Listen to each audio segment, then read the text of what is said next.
Entrepreneurship development എന്ന സബ്ജക്റ്റിൽ വളരെ പ്രധാനപ്പെട്ട ഒരു ടോപ്പിക്കിലേക്ക് കടക്കുകയാണ്. ഇതിൽ പ്രധാനപ്പെട്ടതാണെന്ന് പറയാനുള്ള കാരണം എക്സാമിനേഷൻ പോയിൻ്റ് ഓഫ് വ്യൂവിൽ നിങ്ങൾ പഠിക്കണമെന്നോ അല്ലെങ്കിൽ എക്സാമിനേഷൻ ഒരുപാട് മാർക്കിന് ചോദിക്കും എന്ന രീതിയിലല്ല ഞാൻ പ്രാധാന്യം എന്ന് പറയുന്നത്. ആക്ച്വലി ഈ ഒരു സബ്ജക്റ്റിൻ്റെ ടോപ്പിക്കായിട്ട് അല്ലെങ്കിൽ പോലും നമ്മൾ കൊമേഴ്സുകാർ അറിഞ്ഞിരിക്കേണ്ടുന്ന ഒരു ജനറൽ നോളജ് ടോപ്പിക്കാണ് ഇൻഡസ്ട്രിയൽ പോളിസി റെസല്യൂഷൻ.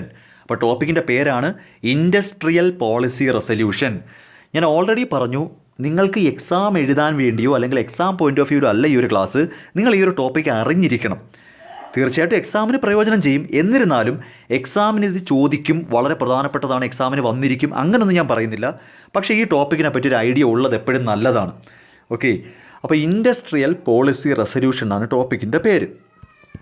നമുക്ക് നമ്മുടെ രാജ്യത്ത് പല വർഷങ്ങളിലായിട്ട് ഈ പറയുന്ന IPR ഇങ്ങനെ ഇൻട്രൊഡ്യൂസ് ചെയ്തുകൊണ്ടിരിക്കും. ഒരുപാട് ഇൻഡസ്ട്രിയൽ പോളിസി റെസല്യൂഷൻ ഉണ്ട്.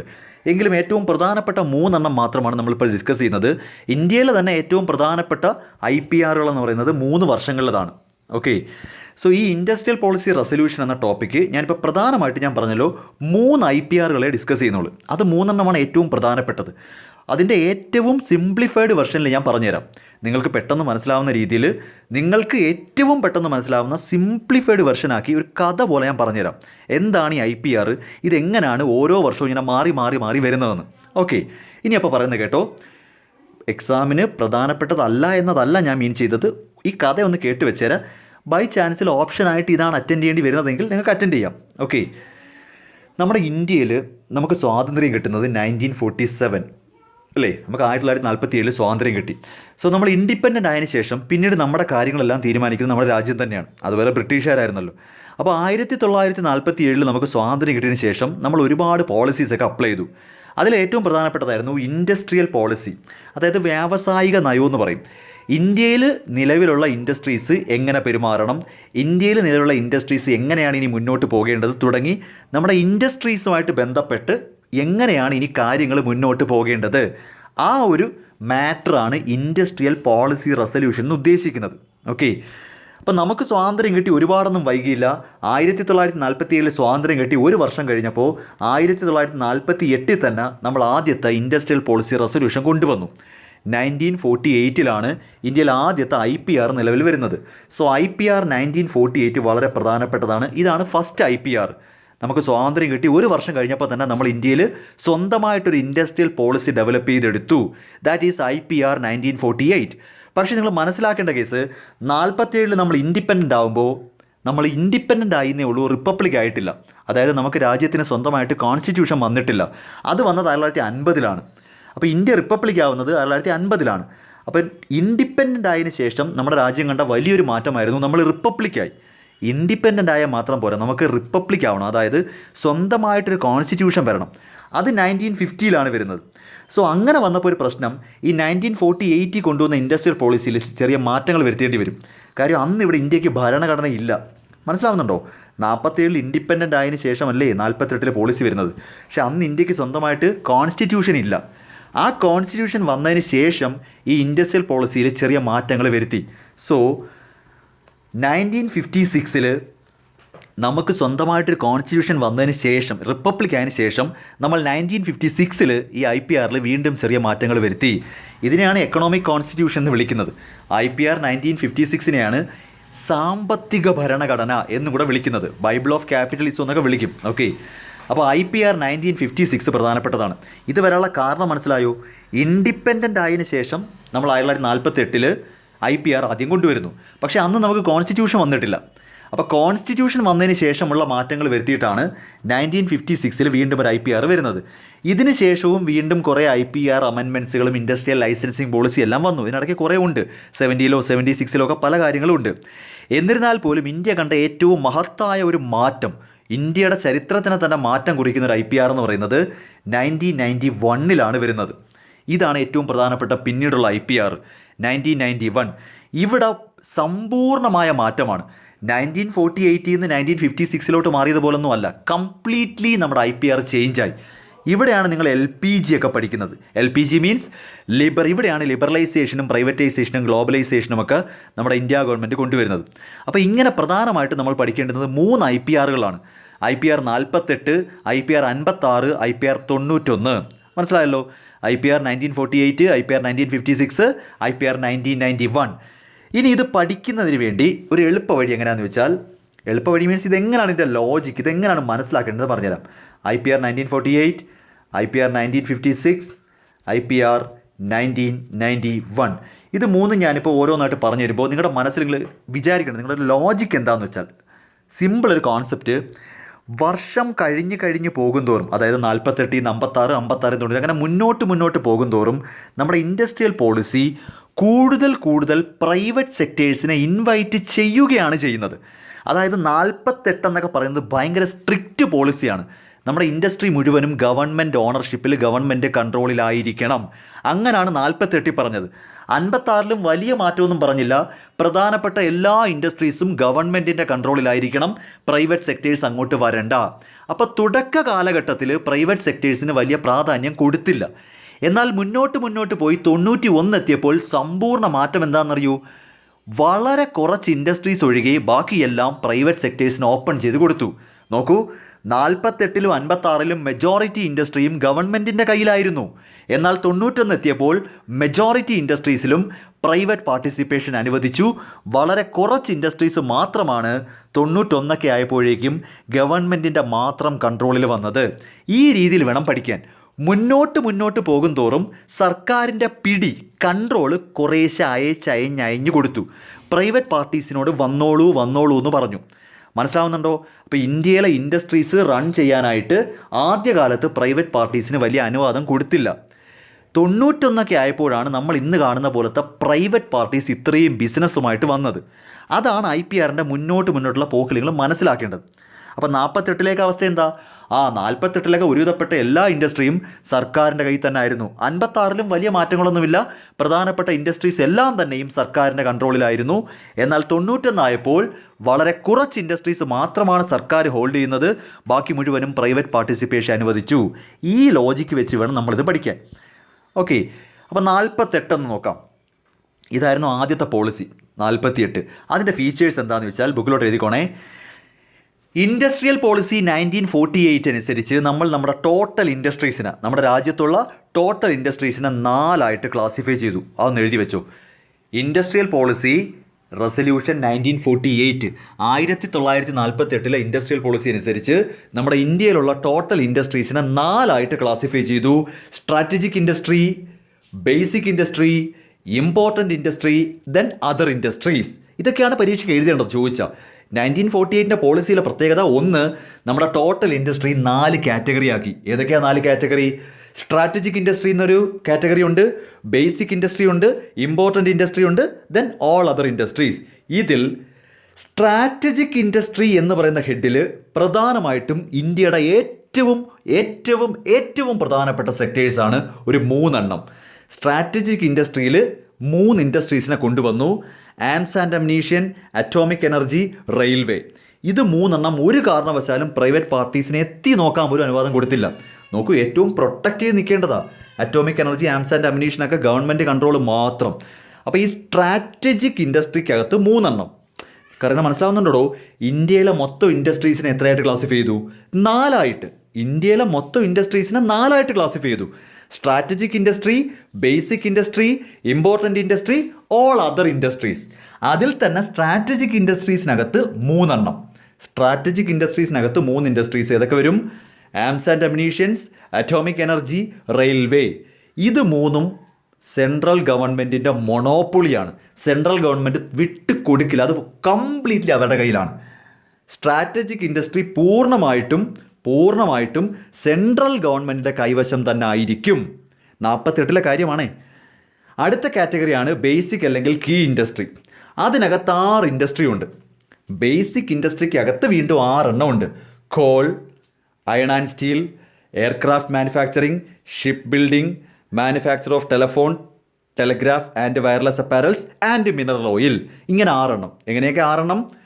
Call 1, 2 iron and steel, 3 aircraft manufacturing, 4 ship building, 5 manufacture of telephone, telegraph and wireless apparels. അതൊറ്റ കാറ്റഗറിയാണ്.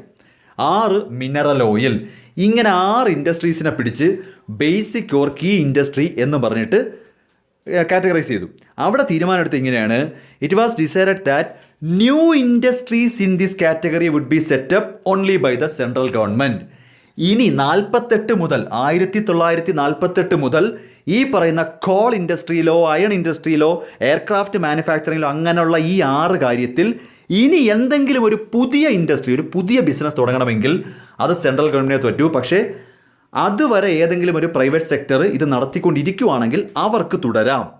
47-നോ 46-ലോ 45-ലോ പഴയ കാലത്ത് ഏതെങ്കിലും ഒരു പ്രൈവറ്റ് പാർട്ടി ഇതിൽ ഏതെങ്കിലും ഒരു ഏരിയയിൽ ബിസിനസ് നടത്തിക്കൊണ്ടിരിക്കുകയായിരുന്നെങ്കിൽ അവർക്ക് തുടരാം. പക്ഷേ പുതിയ ബിസിനസ് ഈ ഏരിയയിൽ, ഈ 6 ഏരിയയിൽ ഇനി ഒരു പുതിയ ബിസിനസ് തുടങ്ങാൻ സെൻട്രൽ ഗവൺമെൻറ് മാത്രമേ അനുവാദമുള്ളൂ. നോക്കൂ, അവിടെ എല്ലാം പ്രൈവറ്റ് പാർട്ടീസിനെ അങ്ങ് അവോയ്ഡ് ചെയ്യുവാണ്, എല്ലാം സർക്കാർ പിടിച്ചടക്കുവാണ്. Next, important industry. അതിനകത്ത് 18 എണ്ണമുണ്ട്. അത് നിങ്ങൾ എല്ലാം കൂടെ കാണാൻ പഠിക്കുന്നുണ്ടെങ്കിലും ജസ്റ്റ് ഒന്ന് ഓടിച്ചെന്ന് വായിക്കാം. 18 എണ്ണം എന്ന് പറയുമ്പോൾ ഏതൊക്കെയാണെന്ന് നോക്കട്ടെ: heavy chemical, sugar, cotton, wool industry, cement, paper, salt, machine, tool. ഇതെല്ലാം കാണാൻ പഠിക്കാനൊന്നും പറ്റത്തില്ല, നമ്പറെങ്കിലും ഓർത്ത് വെച്ചു. 18 എണ്ണമുണ്ട്. ഓക്കെ, അവിടെ these industries will continue to remain under private sector. However central government ഒരു കൺട്രോൾ ഉണ്ടായിരിക്കും. നോക്കൂ, ഇമ്പോർട്ടൻ്റ് ഇൻഡസ്ട്രിയിൽ ഓക്കെ പ്രൈവറ്റ് സെക്ടറിന് കണ്ടിന്യൂ ചെയ്യാം, പക്ഷേ ഗവൺമെൻറ്റിൻ്റെ ഫുൾ കൺട്രോൾ അതിനകത്ത് കാണും, അവരെ അങ്ങ് അഴിച്ചു വിടത്തില്ല. അതാണ് പറയുന്നത്. തുടക്കകാലത്ത് ഭയങ്കര മുറുക്കിപ്പിടുത്തമായിരുന്നു. ആദ്യത്തെ സ്ട്രാറ്റജിക്കൽ 3 എണ്ണത്തിൽ പ്രൈവറ്റ് പാർട്ടീസിനെ എത്തി നോക്കാൻ പോലും പറ്റത്തില്ല. Basic or key industry already ആരെങ്കിലും തുടങ്ങി വെച്ചിട്ടുണ്ടെങ്കിൽ അവർക്ക് കണ്ടിന്യൂ ചെയ്യാം, പുതിയതൊന്നും പ്രൈവറ്റ് പാർട്ടീസിന് പറ്റത്തില്ല. ഇമ്പോർട്ടൻ്റ് ഇൻഡസ്ട്രിയിൽ പ്രൈവറ്റ് പാർട്ടീസിന് തലയിടാം, പക്ഷേ ഗവൺമെൻറ്, സെൻട്രൽ ഗവൺമെൻറ്റിൻ്റെയും സ്റ്റേറ്റ് ഗവൺമെൻറ്റിൻ്റെയും നല്ല കൺട്രോൾ അതിനകത്തുണ്ടായിരിക്കും. ഈ പറഞ്ഞ ഇൻഡസ്ട്രി അല്ലാതെ ബാക്കിയുള്ളതെന്ന് പറയാൻ പ്രത്യേകിച്ച് ഇനിയൊന്നും കാണത്തില്ല. വല്ല പേപ്പർ ഇൻഡസ്ട്രിയോ പ്രിൻറ്റിംഗ് പ്രസ് അങ്ങനെ വല്ലതും കാണുമെങ്കിലേ ഉള്ളൂ. കാര്യം ഒരുവിധപ്പെട്ട എല്ലാം ഇവിടെ കഴിഞ്ഞു. ഇതൊന്നും അല്ലാത്ത ബാക്കി എന്തെങ്കിലും ഉണ്ടെങ്കിൽ ഓക്കെ, അത് പ്രൈവറ്റ് സെക്ടറിന് ഓപ്പൺ ചെയ്ത് കൊടുത്തു. എന്നിരുന്നാലും ഗവൺമെൻറ് വീണ്ടും കൺട്രോൾ ചെയ്യും. ചുരുക്കി പറഞ്ഞാൽ 1948 ഇൻഡസ്ട്രിയൽ പോളിസി ഒരു സമ്പൂർണ്ണ സർക്കാർ ആധിപത്യമാണ്. ഗവൺമെൻറ്റിൻ്റെ ഒരു മൊണോപ്പൊളിയാണ് ഇവിടെ കാണുന്നത്. എല്ലാ ഇൻഡസ്ട്രിയും സർക്കാരിന് മാത്രം. അതിൽ തന്നെ 4 കാറ്റഗറി ഉണ്ട്. സ്ട്രാറ്റജിക് ഇൻഡസ്ട്രിയിൽ പ്രൈവറ്റ് പാർട്ടീസിന് എത്തി നോക്കാൻ പോലും അനുവാദമില്ല. ആംസ് ആൻഡ് അമ്യൂണിഷനും അറ്റോമിക് എനർജിയും റെയിൽവേയും ഗവൺമെൻറ്റിന് മാത്രം. ഓക്കെ, നെക്സ്റ്റ് ബേസിക്കിനകത്തും അവർക്കിനി പുതിയതായിട്ട് വരാൻ പറ്റത്തില്ല. ഇവിടെ ഇനി പുതിയതായിട്ടൊന്നും വരാൻ പറ്റത്തില്ല, ഓൾറെഡി എക്സിസ്റ്റിംഗ് ആയവർക്ക് കണ്ടിന്യൂ ചെയ്യാം. ഇമ്പോർട്ടൻ്റ് ഇൻഡസ്ട്രിയിൽ പ്രൈവറ്റ് പാർട്ടീസിന് തലയിടാം, പക്ഷേ സർക്കാർ എപ്പോഴും അതിനകത്തൊരു നോട്ടം ഉണ്ടായിരിക്കും. ഓൾ അതർ ഇൻഡസ്ട്രീസ് കുറച്ചുകൂടി ഓപ്പണാണ്. ഈ ഓൾ അതർ ഇൻഡസ്ട്രിയിൽ ഇനി ഒന്നും ഇല്ലടോ, വല്ല ഏതെങ്കിലും തുക്കുട ഇൻഡസ്ട്രികളായിരിക്കും. പ്രധാനപ്പെട്ടതെല്ലാം കഴിഞ്ഞു. ഓക്കെ, അവിടെ വേണമെങ്കിൽ പ്രൈവറ്റ് പാർട്ടീസിന് വരാം, പക്ഷേ അവിടെയും ഗവൺമെൻറ്റിൻ്റെ കൺട്രോൾ കാണും. ഇതാണ് 1948 പ്രത്യേകത. മനസ്സിലാവുന്നുണ്ടോ? പിന്നെ എൻ്റെ മറ്റ് ഫീച്ചേഴ്സ് എന്ന് പറയുമ്പോഴത്തേക്ക് ഇൻഡസ്ട്രീസിനെ പ്രൊട്ടക്ട് ചെയ്യാൻ നോക്കുന്നുണ്ട്, ഇൻഡസ്ട്രി റിലേഷൻഷിപ്പ്, അതൊക്കെ വളരെ സിമ്പിൾ കാര്യമാണ്. വർക്കേഴ്സിന് ഫെയർ വേജസ് കൊടുക്കണമെന്ന് പറയുന്നുണ്ട്, വർക്കേഴ്സ് പാർട്ടിസിപ്പേഷൻ മാനേജ്മെൻ്റ് ഉണ്ട്. ഫോറിൻ ക്യാപിറ്റലിൻ്റെ കേസിൽ ഫുൾ കൺട്രോളാണ്. ഓക്കെ, ഫോറിൻ ക്യാപിറ്റലിൻ്റെ കേസിൽ it was stated that control should remain with Indian hands. Foreign capital കൊണ്ടുവന്നാലും ഒരു കാരണവശാലും അവർക്ക് ഭരിക്കാൻ പറ്റത്തില്ല, കംപ്ലീറ്റ്ലി ഇന്ത്യക്കാർ തന്നെ ഭരിക്കും. പിന്നെ ഒരു മിക്സഡ് എക്കോണമി മധ്യ നമ്മൾ തീരുമാനിക്കുന്നു. നമ്മുടെ രാജ്യം ക്യാപിറ്റലിസോ അല്ല സോഷ്യലിസോ അല്ല. നമ്മൾ ഈ 48 ഇൻഡസ്ട്രിയൽ പോളിസി തന്നെ പറയുന്നുണ്ട് നമുക്കൊരു മിക്സഡ് എക്കോണമി മതിയെന്ന്. ക്യാപിറ്റലിസ്റ്റ് എക്കോണമിയും വേണ്ട, സോഷ്യലിസ്റ്റും വേണ്ട, നമുക്കൊരു മിക്സഡ് എക്കോണമി മതി. ഇത്രയും കാര്യങ്ങളാണ് 48 പോളിസി. അത് കഴിഞ്ഞിട്ട് നമ്മൾ റിപ്പബ്ലിക് ആയതിനു ശേഷം ഇൻഡസ്ട്രിയൽ പോളിസിയിൽ 56 ഒരു മാറ്റം വരുത്തി. ഈ 56 പോളിസിയും ഇവിടെ പറയുന്നുണ്ട്.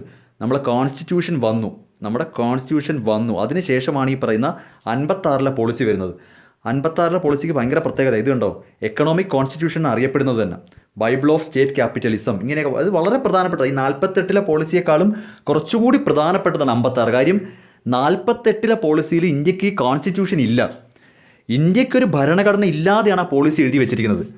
എന്നാൽ ഇന്ത്യക്ക് സ്വന്തമായിട്ടൊരു ഭരണഘടന വന്നതിന് ശേഷം ആ ഭരണഘടന കോൺസ്റ്റിറ്റ്യൂഷനും കൂടെ മനസ്സിലാക്കിയിട്ടാണ് 56 എഴുതുന്നത്. അപ്പോൾ 56 വന്നപ്പോൾ ഇൻഡസ്ട്രിയുടെ ക്ലാസിഫിക്കേഷൻ മൊത്തത്തിൽ 3 ക്ലാസിഫൈ ചെയ്തു. മാറ്റം വരുത്തി കേട്ടോ.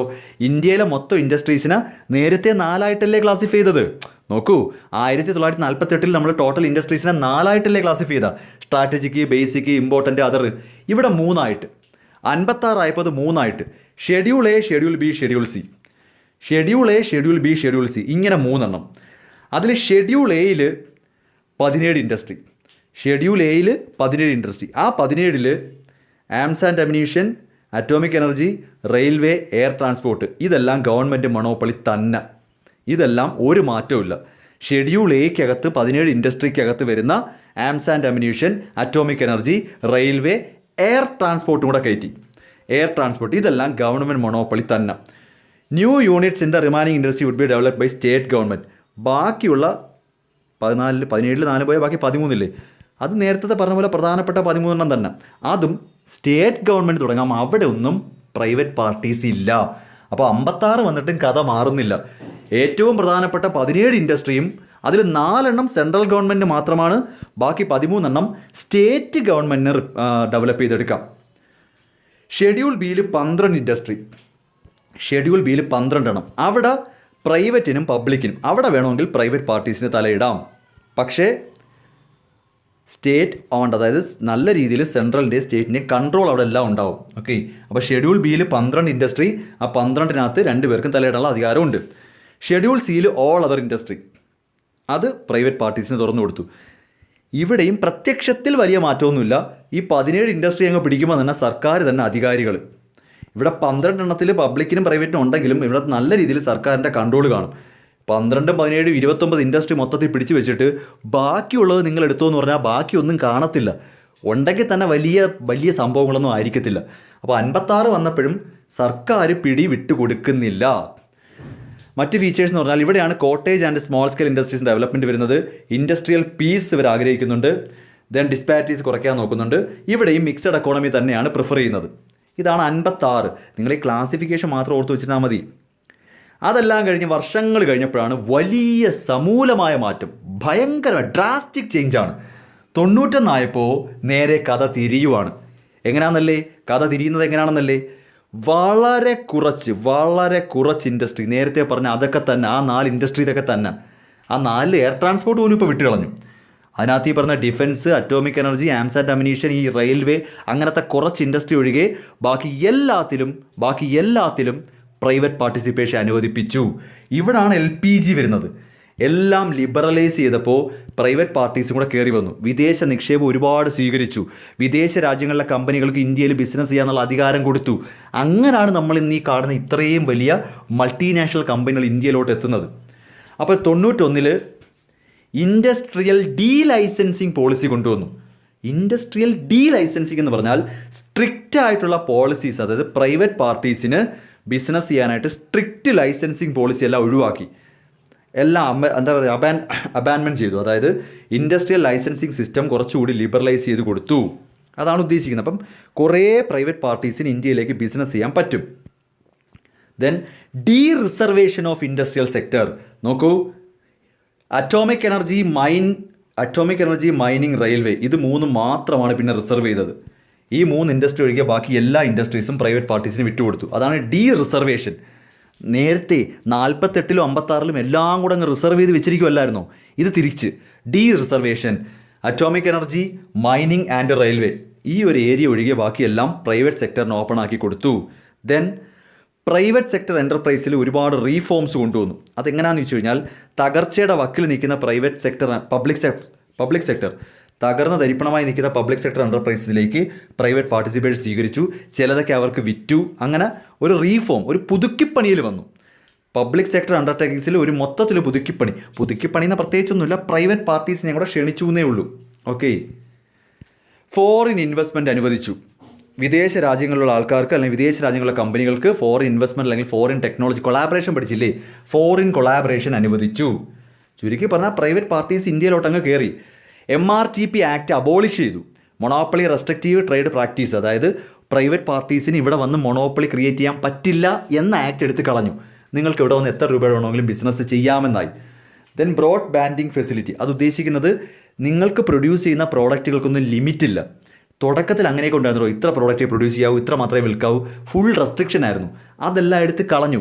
നിങ്ങൾക്ക് എക്സിസ്റ്റിംഗ് കപ്പാസിറ്റിയിൽ എത്ര പ്രോഡക്റ്റ് പ്രൊഡ്യൂസ് ചെയ്യാവോ അത്രയും പ്രൊഡ്യൂസ് ചെയ്യാം. ഫോറിൻ കൊളാബറേഷൻ അനുവദിച്ചു. ഞാൻ നേരത്തെ പറഞ്ഞ പോലെ തന്നെ നമ്മുടെ രാജ്യത്തേക്ക് ഫോറിൻ കമ്പനീസിൻ്റെ ഇൻവെസ്റ്റ്മെൻറ്റ് നന്നായിട്ട് വന്നു. ഇമ്പോർട്ട് ഓഫ് ക്യാപിറ്റൽ ഗുഡ്സ് അനുവദിച്ചു. ക്യാപിറ്റൽ ഗുഡ്സ് എന്ന് പറയുന്നത് ഈ മെഷീനറിയൊക്കെയാണ്. അതായത് മറ്റൊരു പ്രോഡക്റ്റ് പ്രൊഡ്യൂസ് ചെയ്യാൻ വേണ്ടുന്ന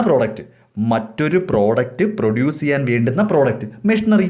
അപ്പോൾ ഇത്തരത്തിലുള്ള ക്യാപിറ്റൽ ഗുഡ്സ് വിദേശ രാജ്യത്തു നിന്ന് ഇമ്പോർട്ട് ചെയ്യാനുള്ള അനുവാദം കൊടുത്തു. ഇൻ ഷോർട്ട്, പ്രൈവറ്റ് സെക്ടറിന് നല്ല രീതിയിൽ ഓപ്പൺ ആക്കി കൊടുത്തു. അതാണ് LPG എന്ന് പറയുന്നത്.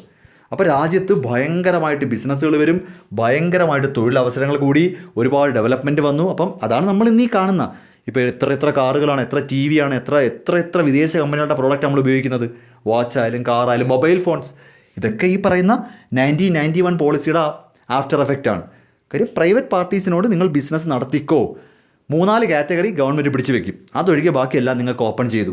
ഇതാണ് 1991 പ്രത്യേകത. അപ്പോൾ ഇത് 3 ഇങ്ങനെ അങ്ങ് പഠിച്ചാൽ മതി. ഇതൊക്കെയാണ് സാധാരണ എക്സാമിന് ചോദിക്കുക, അല്ലെങ്കിൽ നിങ്ങൾ അറിഞ്ഞെങ്കിലും വെച്ചേരാം. ഓക്കെ, അപ്പോൾ ഇത്രയാണ് പ്രധാനമായിട്ടും ഓൺടർപ്രണർഷിപ്പ് ഡെവലപ്മെൻറ്റ് എന്ന സബ്ജക്റ്റിൽ മൊത്തത്തിലൊരു ഓവറോൾ ഒരു ഐഡിയ. ഓക്കെ, ഒരുവിധം എല്ലാ ടോപ്പിക്കും കവർ ആയിട്ടുണ്ട്. നമുക്ക് പരീക്ഷയ്ക്ക് ഓപ്ഷൻസ് കൺസിഡർ ചെയ്താൽ ഒരുവിധം എല്ലാം കിട്ടും. ഓക്കെ, പിന്നെ കുറേയൊക്കെ ജനറൽ ക്വസ്റ്റ്യൻസ് കാണും. അതിന് നിങ്ങൾക്ക് നല്ല റൈറ്റിംഗ് സ്കില്ല് വേണം. തലയ്ക്കകത്ത് കുറച്ച് ലോജിക്കലി ചിന്തിച്ച് എഴുതാൻ പറ്റിയ ക്വസ്റ്റ്യൻസ് ഒക്കെ കാണും. ഇപ്പോൾ example, what are the risk associated with entrepreneurship. ഒരു കുട്ടി പറഞ്ഞിട്ട് അത് നിങ്ങൾ എന്നോട് റിപ്പോർട്ട് ചെയ്യണം, അത് പഠിപ്പിച്ചിട്ടില്ല, അല്ലെങ്കിൽ ടീച്ചർ പഠിപ്പിച്ചിട്ടില്ല, കോളേജിൽ പഠിപ്പിച്ചിട്ടില്ല. റിസ്ക് അസോസിയേറ്റഡ് വിത്ത് ഓൺടർപ്രണർഷിപ്പ് എന്തിനാണ് പഠിപ്പിക്കുന്നത്? ഓൺടർപ്രണർഷിപ്പിനകത്ത് എന്തെല്ലാം റിസ്ക് ഉണ്ടെന്നുള്ള നിങ്ങൾക്ക് ഇത്രയും നാളെ മനസ്സിലായില്ലേ? അതുകൊണ്ടല്ലേ എല്ലാവരും പോയി ബിസിനസ് ചെയ്യാത്തത്. ബിസിനസ്സിൻ്റെ റിസ്ക് എന്തൊക്കെയാണ് അതൊക്കെ എഴുതിയാൽ മതി. മനസ്സിലാവുന്നുണ്ടോ? ഇൻഡസ്ട്രിയൽ ക്ലസ്റ്റർ എന്നൊരു ചോദ്യം വന്നാൽ അത് എഴുതണം. ഇൻഡസ്ട്രിയൽ ക്ലസ്റ്റർ എന്ന് പറഞ്ഞാൽ എല്ലാ ഇൻഡസ്ട്രിയൽ യൂണിറ്റും അവരുടെ കസ്റ്റമേഴ്സ്, സപ്ലയേഴ്സ്, കോമ്പറ്റീറ്റേഴ്സ്, ആ ഒരു ഏരിയയാണ്, ആ ഒരു ഫുൾ കോമ്പിനേഷനാണ് ക്ലസ്റ്റർ എന്ന് പറയുന്നത്. മനസ്സിലാവും? ഇപ്പോൾ ഓൺടർപ്രണർഷിപ്പ് ക്ലബ്ബ് എന്ന് പറഞ്ഞാൽ എന്താ? ഓൺടർപ്രണർഷിപ്പ് ക്ലബ്ബ് എന്ന് പറയുന്നത് ഇതേ കണക്കാണ് ഓൺടർപ്രണറിയൽ ക്വാളിറ്റീസ് വർദ്ധിപ്പിക്കാനായിട്ട് സ്കൂൾ കോളേജ് തലത്തിൽ തുടങ്ങുന്ന ഒരു സംഭവമാണ്. നിങ്ങളൊക്കെ കോളേജിൽ കാണും, ഉറപ്പായിട്ടും കോളേജിൽ കാണും ഓൺടർപ്രണർഷിപ്പ് ക്ലബ്ബ് എന്നും പറഞ്ഞു. അത് സ്റ്റുഡൻസിനിടയിലും അല്ലെങ്കിൽ പബ്ലിക്കിനിടയിലും ഓൺടർപ്രണർഷിപ്പിന് ഒരു പ്രാധാന്യം കൂട്ടാൻ വേണ്ടി തുടങ്ങുന്ന ക്ലബ്ബുകളാണ്.